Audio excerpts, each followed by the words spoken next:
violencia vuelve a empañar las marchas por los normalistas de Ayotzinapa. Encapuchados se enfrentan con la policía. Al menos 15 detenidos. Mientras, en Colombia, el expresidente Álvaro Uribe asegura que las FARC están involucradas en la presunta muerte de los 43 normalistas.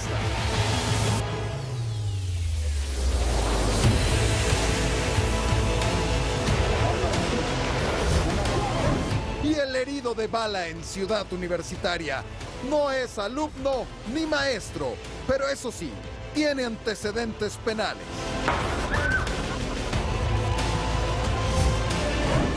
En Estados Unidos, Obama reta al Congreso y amplía por decreto el programa para regularizar a los migrantes.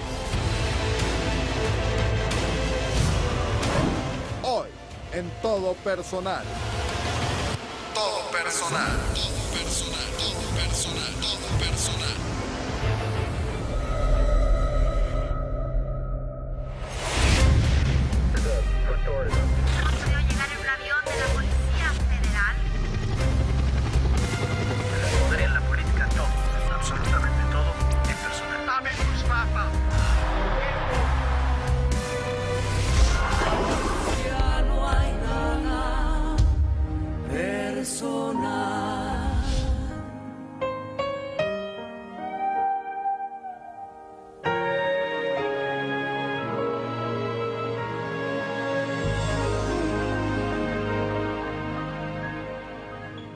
Otra vez, dos Méxicos. Un México con miles de personas que salieron legítimamente a la calle en solidaridad con los jóvenes desaparecidos, los normalistas de Ayotzinapa.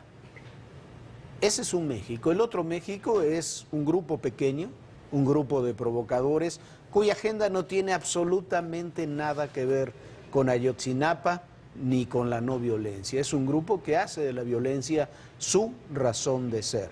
Tuvieron enfrentamientos en la mañana cerca del aeropuerto capitalino, ahora reventaron, porque esa es la palabra, la movilización de esas miles y miles de personas que habían llegado al Zócalo a un nivel tal de desconocer a los propios familiares de los jóvenes de Ayotzinapa. Esos son los dos Méxicos en una jornada que estuvo marcada por eso, por la movilización cívica, legítima y pacífica y por la provocación violenta de un grupo que se llama anarquista, pero cuya agenda, la verdad, tiene mucha más relación con otros grupos de poder que no tienen nada que ver con una ideología, sino con la provocación en sí misma.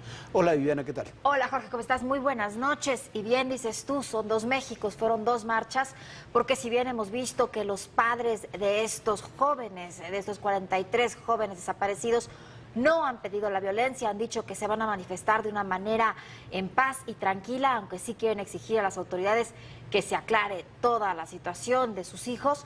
Vemos también a este otro grupo que ha sido muy violento, que incluso vimos cómo le lanzaban petardos, bombas molotov y más a los policías.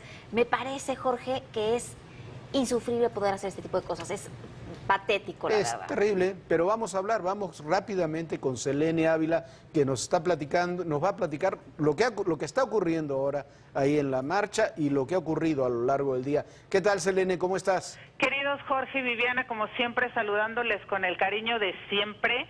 Y pues para reafirmar lo que ya comentabas atinadamente, Jorge, ha sido una marcha que han terminado por reventarla, por intentar reventarla, un puñado de manifestantes con el rostro cubierto, como siempre lo hacen. Lanzaron cohetones al Palacio Nacional, intentaron tirar las barricadas, aventaron botellas de vidrio y otros objetos a la policía para intentar derribar estas barricadas que resguardan la periferia del Palacio Nacional ante el azoro y la molestia de los manifestantes pacíficos que les gritaban no más violencia.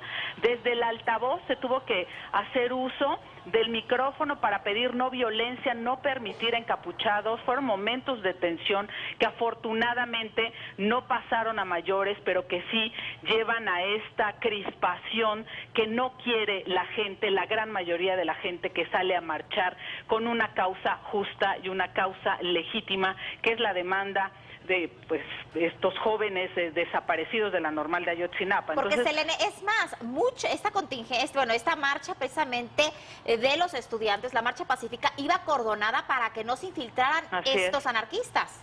Sí, Vivi, y además constantemente yo recorrí con ellos la marcha desde que salieron las 3 caravanas, que ahorita les voy a platicar de qué puntos y cómo se encuentran, y el llamado constantemente a través del altavoz era no permitir encapuchados unos a otros, oye compañero, le decían, bájate el paliacate, había quien respetuosamente lo hacía, había otros que eran mucho más reacios, también me tocó ver gente que traía el rostro cubierto y que no hacía desmanes, pero generalmente va aparejado, el cubrirse el rostro con hacer algún acto que tenga que ver con la violencia, y el corte de caja hasta este momento es de 16 detenidos, porque en la tarde hubo enfrentamientos también de encapuchados o de estos llamados grupos anarquistas sobre Calzada Ignacio Zaragoza, donde fueron asegurados 20 cohetes, bombas molotov, botellas de vidrio, piedras, atacaron dos patrullas, las quemaron, les arrojaron gasolina, intentaron secuestrar una pipa de gas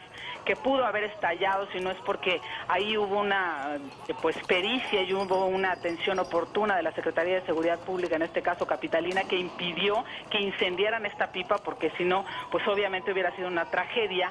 Dentro de este corte de caja que les hago, salió un joven lesionado en una pierna, un fotoperiodista, un compañero también reportero gráfico que hacía su trabajo en una mano salió lastimado, hay 2 policías que salieron quemados y que están en el hospital. Después de este encontronazo que hubo, que eran cerca de 400 personas encapuchadas, las que reportó la Secretaría de Seguridad Pública capitalina, fueron encapsulados, como se le llama en aviación militar, antes de llegar a las inmediaciones ya del Aeropuerto Internacional de la Ciudad de México, que no se vio, pues bueno, se ve afectado en su movilidad y demás, pero no en su operación interna, ¿no? Que estamos hablando que era otra de las cosas que también preocupaban. Oye, ahí hubo una coordinación. A ver, Selene, en estos 16 detenidos que dices, son detenidos de estos hechos. Todavía no sabemos lo que ha ocurrido en el Zócalo capitalino, ¿no? No, exacto. Tu precisión es importante. Estos 16 son el último corte que dio la Secretaría de Seguridad Pública, que está relacionado con lo que sucedió en la tarde, principalmente con este encontronazo entre encapuchados y la avenida Ignacio Zaragoza, donde los encapuchados pues llegaron con estos explosivos de manufactura casera y tuvieron un encontronazo con la policía, fueron encapsulados, evitan que lleguen al Aeropuerto Internacional de la Ciudad de México, después se liberan las vialidades, otros más de 300 encapuchados ya también pues estaban acercándose del otro lado del aeropuerto, también fueron encapsulados. Habrá que esperar el nuevo corte de la Secretaría de Seguridad Pública respecto a los hechos que acaban de ocurrir, pasadas las 20 horas aquí en Palacio Nacional. Dentro de este corte también hubo que cerrar 7 estaciones del metro, hubo que blindar los edificios emblemáticos y gubernamentales, por ejemplo el Palacio de Bellas Artes, todos estos edificios de gobierno eran resguardados por inmensas vallas metálicas para evitar que pues sean objeto de daño, también que les avienten cohetones, que los grafiten. Y bueno, esto por el lado de los encontronazos y de este grupúsculo, si me permiten la expresión, sí, que porque no eran, tú lo decías, no hay una sola crónica que diga que son entre más de 200 a 400 personas. No, sin duda que no, son una minoría. Por supuesto. Y después estuvo la otra marcha, la de miles, que no vimos, ahora estamos viendo las imágenes de lo que ocurrió en la mañana. Los otros miles no participan ni de esta violencia ni de estos grupos. Sí, efectivamente que son la gran mayoría y lo hemos compartido además en este espacio contigo también en esta oportunidad que me dan con los impresentables, y hoy lo vuelvo a confirmar una vez más. Fueron 3 caravanas, por así decirlo, principales, Jorge, la que sale de la columna del Ángel de la Independencia y que marcha sobre la avenida Paseo de la Reforma hacia la avenida Juárez, donde se encontraban con este contingente que salió también del Monumento a la Revolución. Ambos contingentes, una vez que se encuentran, siguen caminando. cuando llegan a la calle 5 de Mayo, ahí hay otro contingente más que se suma, que es el que viene de la Plaza de las Tres Culturas de Tlatelolco. Juntos ingresan al corazón del Zócalo capitalino. Es esta mayoría de gente que busca la paz, que tiene derecho a hacer uso de la libertad de expresión, de su derecho constitucional, resguardando el derecho de terceros, que constantemente hacen el llamado a la no provocación. ¿Sabes qué me llama la atención, Viviana, Jorge? Que, por ejemplo, pude notar que había mucha gente que inclusive invitaba a los otros de una manera cordial y muy respetuosa que se quitaran los pasamontañas o se quitaran los paliacates, pero hubo momentos inclusive en los que eran expulsados los presuntos infiltrados. Claro. No, de no los queremos aquí, de sí levantaban sus pancartas y todo, pero esto es en paz. Otra cosa que llama la atención es los cantos, Ayotzi vive, la lucha sigue, pero hay una parte donde vamos caminando desde la Avenida Juárez, ya para encontrarnos con el segundo contingente, que empieza a escucharse en un altavoz, pues estos cantos de lucha, pero resulta que no eran de aquí, que era un disco de cantos de lucha del pueblo chileno. Entonces sí me llama la atención porque este tema de la identidad, digo, me queda claro que es un pueblo hermano, el pueblo chileno, pero la historia de Chile no tiene nada que ver con la historia de México. Sin embargo, de repente esta tentación a la importación o a repetir frases o cosas que no necesariamente tienen que ver ni con la coyuntura que vive el país, ni con la historia del país, ni con el momento del país, sí me llamó la atención, porque entonces tú oías estos cantos, por un lado Gabino Palomares, que es muy socorrido en este tipo de movilizaciones y que se convierte como en himno de batalla de muchas causas, ¿no? Estas rolas de Gabino Palomares, pero por el otro un viejo carromato que musicalizaba con estas canciones que invitaban al pueblo chileno a la lucha, que de repente sí ya se convertía en un paisaje un poco extraño. Mi querida Selene, ya te tenemos que cortar porque todavía este programa tenemos mucha información más que dar, pero te esperamos mañana con tus impresentables que ya me imagino de qué vienen. Ya ni te digo de qué porque ya sabes. Bueno, pero muchas gracias, ya casi me acabo el programa. Rapidísimo, en 3 palabras. Las cosas en Palacio Nacional están tranquilas en este momento. Sí, no pasó mayores, Jorge, es un grupúsculo que ha sido controlado. Ya esperaremos el corte que dé la Secretaría de Seguridad Pública. Por el momento todo en paz. La mayoría, por supuesto, fue respetuosa, fue una causa, pues una lucha genuina, legítima y pacífica. Como debe ser. Muchísimas gracias, Selene. Muchas gracias, que pasan las plenas. Gracias por toda la cobertura. Estuvo cubriendo todo el día Selene Ávila esta información. Y es que, decíamos, hay 2 Méxicos, y en esta industria de la movilización y de la provocación hay de todo, pero se repiten una y otra vez, se repiten los mismos puntos. Usted recordará los incidentes en Ciudad Universitaria de este sábado. Bueno, ahora hay más información. Resulta que el hombre que resultó herido, es una herida un poco extraña, la que vimos, de un rozón de bala, no es ni estudiante ni maestro, pero sí es un manifestante profesional. Tiene más de 30 años, ya había estado detenido por actos vandálicos desde el año 2002, no se le conoce ningún trabajo y es uno de los que vive y custodia el auditorio Che Guevara. Bueno, Jorge, así está, y además de todo, el policía agredido que estuvo en un hospital bajo custodia acusado de diversos delitos. Sabemos ahora que no llegó a disparar su arma. ¿Esto cómo lo sabemos? Bueno, porque se le hicieron ya las pruebas de radioisonato de sodio que indican si se disparó o no esa arma. Entonces, ¿quién hizo los disparos? ¿Quién inventó el incidente? La evidencia da muestra de una historia muy distinta a la contada el violento sábado pasado en Ciudad Universitaria. El estudiante herido resultó no ser estudiante ni maestro y el agente de investigación de la Procuraduría Capitalina dio negativo a las pruebas de balística, lo que confirma que no disparó un arma y ya se encuentra libre bajo fianza. Como le informamos con oportunidad, tras la denuncia por el robo de un teléfono celular a un estudiante interpuesta el 12 de noviembre pasado, el sábado 15 de noviembre, un abogado de la UNAM, un oficial, secretario del Ministerio Público, un elemento de la Policía de Investigación y 2 peritos debidamente acreditados e identificados acudieron a realizar una diligencia en las inmediaciones de la Facultad de Filosofía y Letras de la UNAM. Al sentirse amenazados, más de 20 jóvenes agredieron a los visitantes con la intención de retenerlos. Según las versiones de algunos testigos, el agente investigador lanzó disparos al aire para dispersarlos, y fue entonces que un presunto universitario y una perrita resultaron heridos.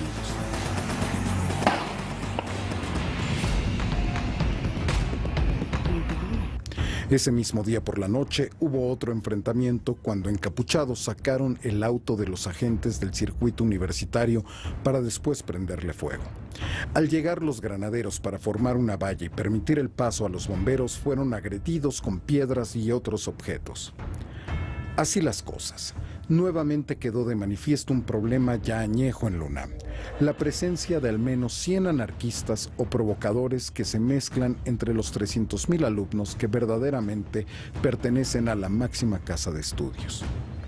Son fósiles en su mayoría, que han hecho del Auditorio Justo Sierra de la Facultad de Filosofía su refugio, escudo y trinchera.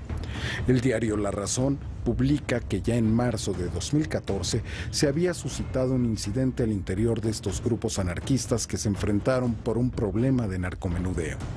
Además, reportes de inteligencia federal y capitalina indican que el sitio se ha convertido en guarida de pandillas que ahí planean sus actos vandálicos.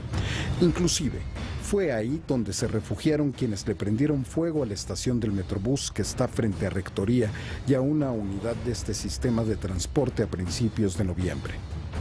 Hoy hay nuevos datos. De acuerdo con la Procuraduría de Justicia del Distrito Federal, el supuesto estudiante lesionado en el incidente del sábado pasado ni trabaja ni estudia. Es un sujeto con 31 años de edad y antecedentes penales por disturbios.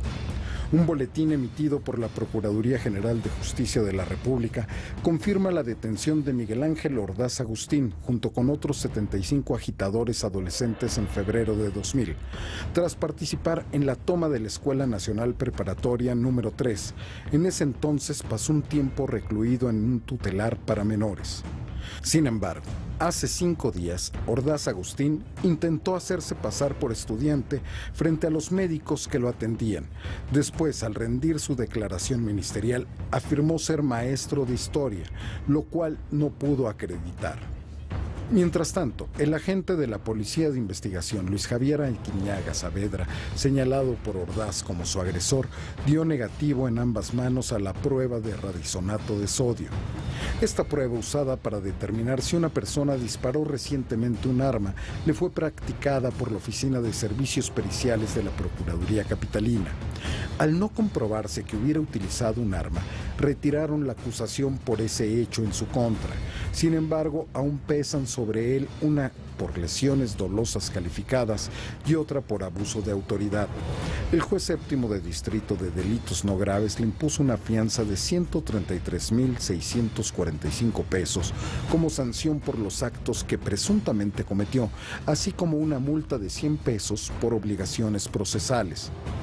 Su salario de 12,000 pesos al mes limita su capacidad para cubrir tal cantidad, así que varios de sus compañeros hicieron una colecta para que la gente pagara 13,000 pesos a una fianzadora, esto el 10% del monto total, con lo que pudo obtener y presentar las boletas de fianza. Con ello, el agente evitó ser consignado al reclusorio norte y podrá enfrentar su proceso en libertad. Hasta el momento, Aguiñaga Saavedra continúa internado y bajo custodia policial en el Hospital San Martín de Porres de Avenida Tláhuac en la delegación Iztapalapa, pues no se ha recuperado por completo de las lesiones que le hicieron durante el enfrentamiento en Ciudad Universitaria. Pues resulta que el agresor está bastante más delicado que el presunto agredido, que además mintió ante los médicos y en su declaración ministerial, que ni estudia, ni trabaja, ni es, por supuesto, profesor. Sí, es un profesional de la violencia. Por otra parte, el expresidente de Colombia, Álvaro Uribe, acusó a las FARC de ser, dice, corresponsables de la muerte de los jóvenes de Iguala, ya que ese grupo armado es el proveedor de cocaína de Guerreros Unidos. El expresidente colombiano Álvaro Uribe Vélez asegura que las Fuerzas Armadas Revolucionarias de Colombia, las FARC, están involucradas en la presunta muerte de los 43 normalistas de Ayotzinapa, desaparecidos la noche del 26 de septiembre en Iguala, Guerrero. Estos mismos guerrilleros engañan a la ciudadanía, y la engañan doblemente. porque le hablan de paz en La Habana y aquí asesinan y secuestran. Y siguen traficando con droga y el mundo quiere ocultar que la FARC es corresponsable del asesinato de los 43 estudiantes en México. Deshumano, ha sido deshumano. El miércoles 19 de noviembre, Álvaro Uribe, actualmente senador por el Centro Democrático, concedió una entrevista al programa La Hora de la Verdad, conducido por el columnista y exministro del Interior y Justicia, Fernando Lodoño Hoyos, y transmitido a través de la cadena colombiana Radio Red. En ella aseguró que las FARC son un importante proveedor de cocaína para Guerreros Unidos, célula criminal fundada en diciembre de 2009 tras la muerte de Arturo Beltrán Leiva, alias El Barbas, líder del cártel que lleva sus apellidos.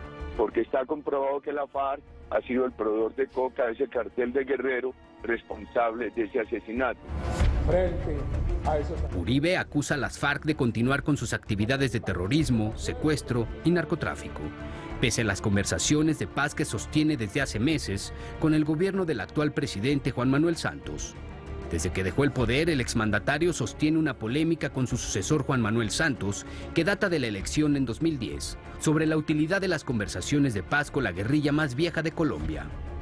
Con el engaño se le hace mucho daño a la opinión pública, nacional e internacional. A la opinión internacional le hacen pensar, Colombia está muy bien, Santos tiene controlado el terrorismo, ese proceso de paz es maravilloso, e ignoran cómo ha crecido la violencia en todo el país, y hoy de manera silenciada y con subregistro muchos hechos violentos que no se registran.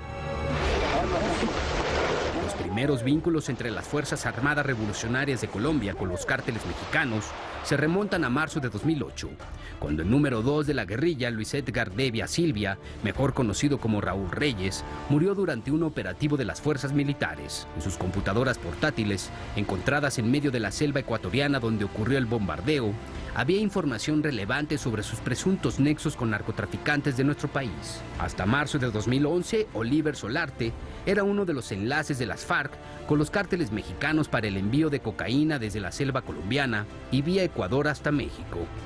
Este hombre, integrante del Frente 48 de las izquierdas FARC, murió en un enfrentamiento militar al sur de Colombia. En junio de 2012, un informe de inteligencia colombiana reveló que los frentes sexto, 29, 30 y 48 de las FARC mantenía una red de negocios con Héctor Beltrán Leiva, entonces líder máximo del cártel de los Beltrán Leiva. Uno de los enlaces con los Beltrán hasta febrero de 2011 era Luis Carlos Neiva, alias Pacheco, quien era el jefe del Frente 30 de las FARC. El informe fue publicado por El Espectador de Bogotá. En febrero de este año, el jefe de la Armada colombiana, el almirante Humberto Wills Vélez, declaró a la revista Semana de ese país que la droga enviada por las FARC a México hace una escala en las costas de Costa Rica hasta llegar a manos de células de los Zetas, así como de integrantes de los cárteles de Sinaloa y de los Beltrán Leiva. Este último identificado por las autoridades colombianas y mexicanas como el Cártel del Pacífico Sur.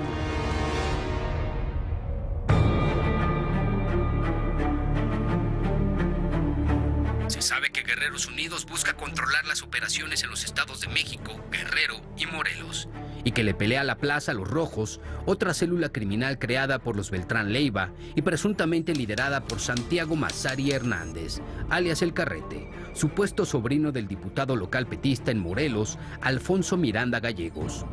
A Guerreros Unidos presuntamente liderados por un hombre identificado como el Chucky y Federico Figueroa, hermano del cantante Joan Sebastián, lo responsabilizan del ataque, asesinato y desaparición de los 43 normalistas de Ayotzinapa.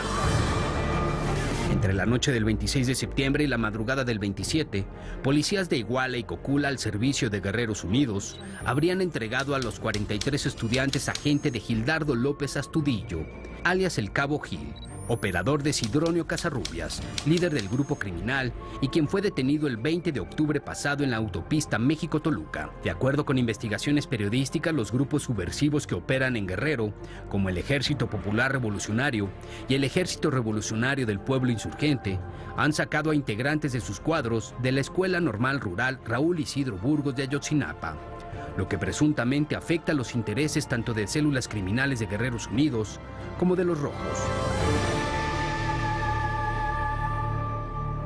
Bueno, y regresando al Zócalo capitalino, le comento que hace unos minutos se reportó que encapuchados lanzaron cuetones y bombas molotov frente a Palacio Nacional, mientras que policías federales lanzaron gas de extintores que se retiraron de las inmediaciones del Palacio.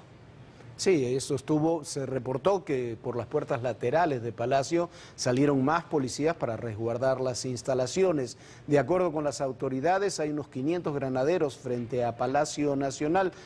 ¿Quién tenemos en Palacio? A José Luis Mora. José Luis, ¿qué novedades hay?